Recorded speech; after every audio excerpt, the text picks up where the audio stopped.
Welcome, everybody, to the Linus&Fabian Podcast presented by Athletes USA. Yes! Well, welcome back here to the Linus&Fabian Podcast. Yes, I'm sorry we haven't come up with a better name yet, but it is our name, so you know what it's all about. We're excited for you to press play again. If you haven't watched the first episode, please do so. Subscribe should be in the bottom right corner there. If you just want to watch and listen and don't do all this subscribing stuff and commenting, that's okay as well. We're super delighted to have you here. Thank you, thank you, thank you. And I'm joined, obviously, by Fabian Spice, or Spies, whatever you say it. Cool last name, though. Thank you. How are you, Fabian? I'm doing all right. I'm doing okay, yeah. I think coronavirus is taking its toll slowly but surely. But I'm super excited. I love doing these episodes and these podcasts. And to be honest, it's cheered me right up being back here again.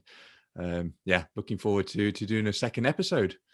So do I. It's always, we've known each other not for that long now, but it's always the reason we started this podcast is just because I feel like we have so much in common, but such a different background, and finding similarities with soccer. And obviously you traveled a lot in your life, so have I, and I think it's great because I don't know of a podcast where a professional former soccer player with a golfer are sitting discussing all this stuff. So kind of refreshing, and I'm excited to be back and got some good comments from the first one. And if we can help other people, and if we can help athletes or families or parents understand the journey that their kids are on, or an athlete that want to get on this journey of either being whatever athlete or whatever sport you're playing, I think it's just important to understand the process so you can maybe jump over a lot of the hurdles that you and I didn't get to do, right? You with your stuff and me with my 6 surgeries. And that's kind of what I'm very big on is understanding that the body needs rest, even if you play golf. So, yeah, I think it's, sport in life in general is a journey with ups and downs. And I think when we see the highest level of athletes, a lot of the times, we underestimate what they have been through, the sacrifices they've had to make, the difficulty of performing week in, week out, the pressures that come with that. And, that's, I think, what we want to just talk about, really. Yeah. Everyone will have their own journey. Everyone will learn from their mistakes, from their wins, from their losses. But for us, I think as a former athlete, it's nice to talk about these kind of things from our perspective, almost as, just letting stuff off your shoulders as well, and just expressing that journey. I've been very what is it like to be a soccer goalie? It's tough. Walk me through, because I don't think, obviously as a golfer, there's a lot that goes into it. You don't just show up, the game starts at 3, you don't show up at 2:15. I mean, there's so much that goes into it. I will think the listeners and me personally would love to learn, how can you walk us through a process of the highest level of soccer you played? What do you do? Just give us a detail. I would love to hear that. Yeah, I mean, first and foremost, I think being a goalkeeper is not too dissimilar to being a golfer in some ways, especially a goalkeeper, because it's one of those positions where you are always singled out. So obviously you have 11 players on the team, but it always comes across as though the goalkeeper is almost his own entity and his own person. Any mistakes, that's on him. That's your fault. And I think, that's, that's similar to golf, where you're by yourself, the pressure is on to make a birdie or to make a par. And you can sometimes feel quite alone in that environment. And I certainly felt that way at times. And I stumbled into being a goalkeeper almost. I used to be an outfield player. I used to class myself as a bit of a striker winger.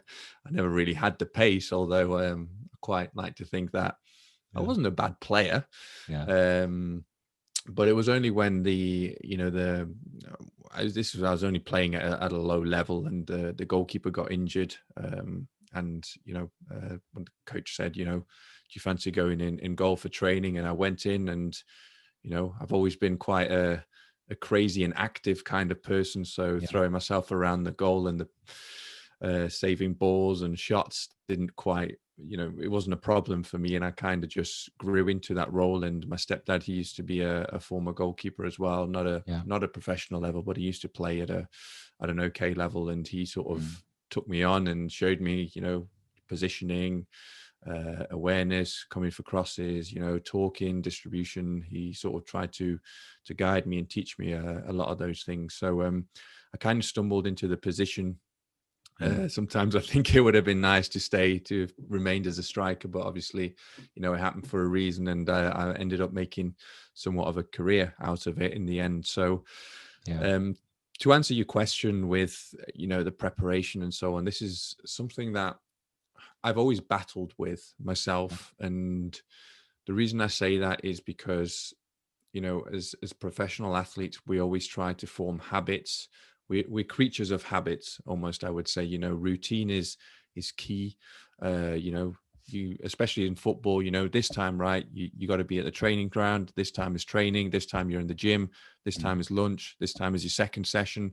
This is what you're doing, and you just do it. And that's kind of how football works at a high level. You're told what to do, and you do it.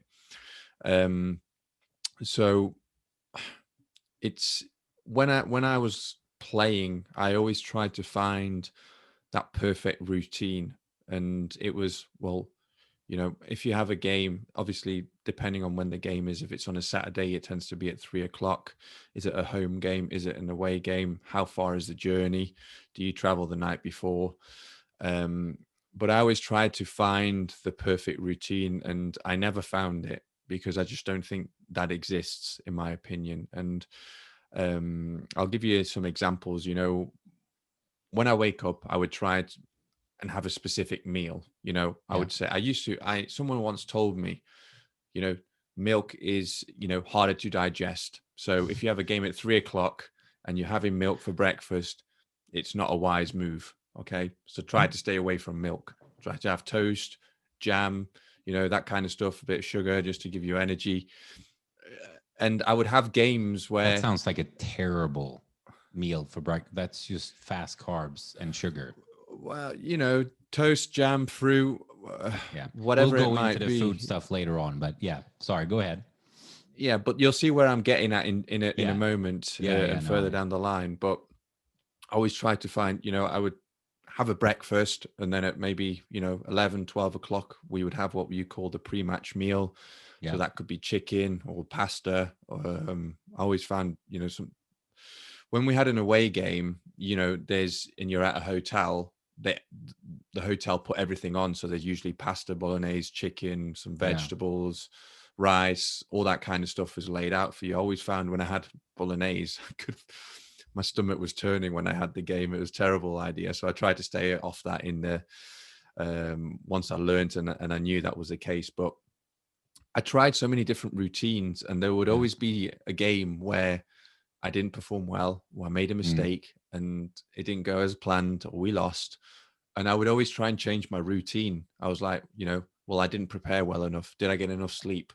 Did I do everything right? Did I eat at the right time? And well, kind of like, sorry, I didn't mean to interrupt you, but like in the beginning there, like, so you eat around 11, 12 at 3:00 game, right?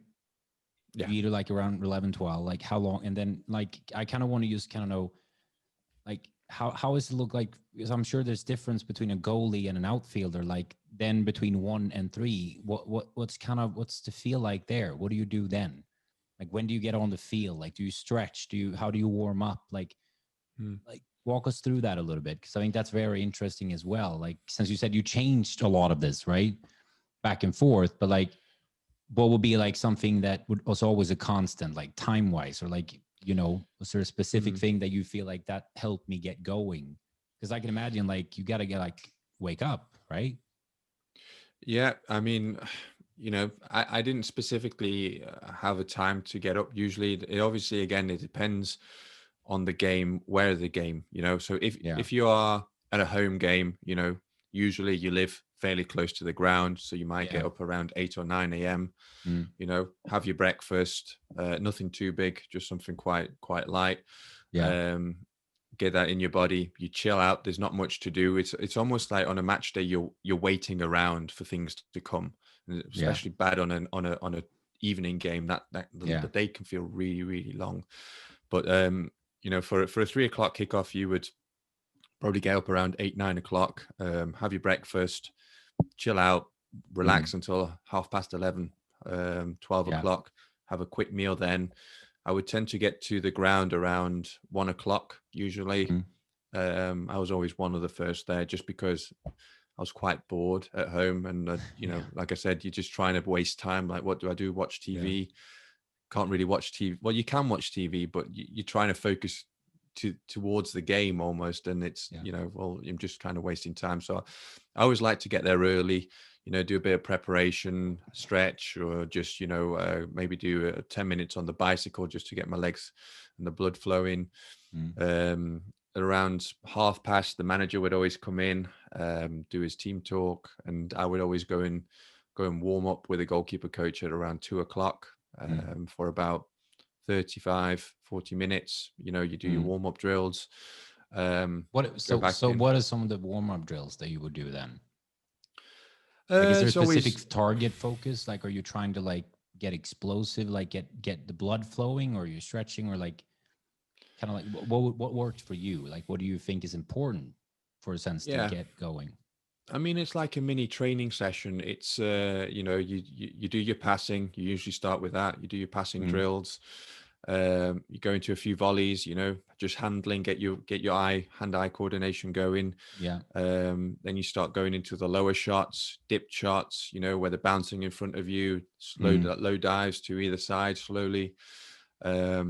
Crossing. Do a bit of crossing, and usually finish off with a bit of shots from the angle. So turn off the post, quick explosive move, get your eye for the ball, get in line with the ball, get your positioning right, and making some saves. But every goalkeeper tackles this differently, and every goalkeeper coach works differently. So everyone has their own routine. A lot of the time, the coach might ask you, how do you like to do things? So if you moved from one club to another and you're new with a goalkeeper coach, you don't know him very well, he might ask you, well, how's your routine been? What have you been doing? So you just adapt, you find things that work. I always quite liked the routine that I was doing and I had. But yeah, every goalkeeper coach might do it differently and tweak it. And, this is one of the reasons I say it's, routine is maybe a little bit overlooked. I mean, I've worked with goalkeepers or played with really good goalkeepers. They would come out, do 10 minutes, just handling, 15 minutes, done, go back inside. That's all you want, and that works really well for them. And I think that to be able to do that as a goalkeeper is great, because ultimately, in a game, a lot of the time you're not standing around, you're moving with the game, you're focusing. What you have to do as a goalkeeper is remain focused for 90 minutes. You don't necessarily have to be, always on the move, or you're always, obviously you're trying to walk around with the game and move within your box and follow the game as much as possible. But I think the best thing you can have is a chilled out and relaxed persona as a goalkeeper, very laid back. Because I wanted to ask that. Like, obviously you have a water ball on the side, but are you kind of in like that Zen mode, in a sense that like you don't feel hunger, like you don't really focus on like you don't look up, oh, there's a pretty cool shirt that guy's wearing up there. Like you're in the mode, like you're watching the game, kind of like a coach in a sense, right? Like you can, like, obviously when they turn around and come towards you, like for someone that's not a goalkeeper, it's like panic mode. For someone like me, that's like, okay, what to continue watching the Linus and Fabian podcast, go to Linus and Fabian Podcast on YouTube or click the link below. Thanks for watching.